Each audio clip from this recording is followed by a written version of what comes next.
Hi, I wanted to pop on briefly just to discuss the evaluation process and some of those results. Full results are available on the evaluation page on my website, so I encourage you to look at those if you're interested. I won't report everything in this video summary now, but I just wanted to video because I'm so animated about the process of the formative evaluation.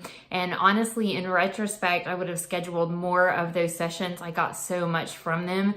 And I also had the glitch of a cancellation thankfully that was able to be rescheduled. But just as a result of that process, the more I'd had scheduled, the more information, obviously, and just details and perspectives I would have gained. But given our timeline, I had the privilege to speak with two librarians, both a middle school and a high school librarian. The middle school librarian had 29 years of experience in the school library, and the high school librarian is in year 9 currently. So anyway, both of them were able to really review all 4 programs, and they talked with me about the programs specifically as they would relate to implementation in their school, and as well as just on a broader scale, how they would foresee the programs being implemented in both a middle and high school level. And so I was able really to get kind of specific school feedback as well as that bigger picture, kind of broader impact feedback. And when we're designing a program like this, many of course, we're able to literally implement with a student group right now, and I'm not in that position.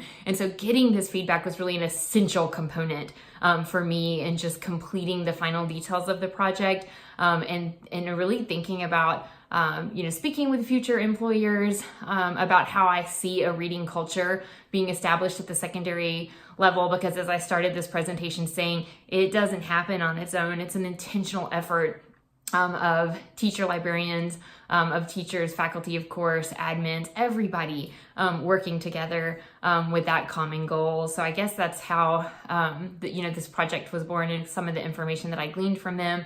It was very interesting just that there were literal opposites on what would have been the most successful program according to these librarians in their school. The middle school librarian said hands down it's a bookmark contest. The high school librarian said bookmark contest is very middle school. Which is fine because I created secondary programs, and that's exactly the kind of perspective that I needed when I'm thinking about implementing these. There's no point in pouring budget and resources and time into something that's ineffective, potentially more ineffective than effective. So that type of feedback was wonderful. Similarly, the middle school librarian said the poetry slam is not something that would work well at her school. Students just really don't have an interest in poetry or verse novels. When the high school librarian saw that, he was very excited about that program, about the idea of promoting a verse novel for the 9-week period he thought was exceptional, as well as following it with that poetry slam session where students could come back and share their original work. And so that whole concept of really a reading promotion being built around what students are getting from text and what student voice is just a powerful concept to these librarians. And that's the piece that I think I could continue from here, really starting with that as the foundation. Who are our learners? And then gearing programs such as these or others in that direction. So I'm indebted to these librarians for their assistance in that formative evaluation process.